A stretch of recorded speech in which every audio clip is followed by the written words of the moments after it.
Welcome to this tutorial.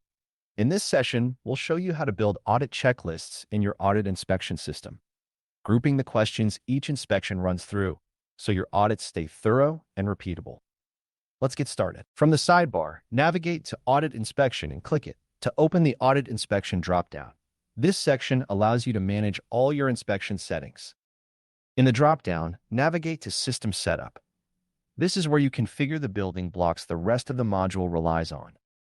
Now select Checklists.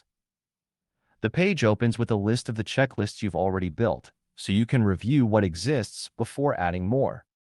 Click here to create a new checklist. A short form opens, ready for you to name it, and choose the questions it covers. In the Name field, enter a title that reflects the audit's focus.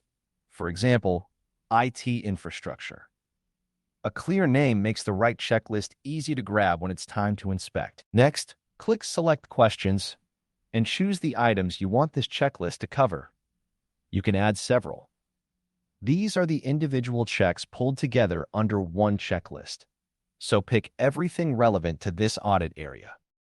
Then set the status to whether the checklist is active and ready to use.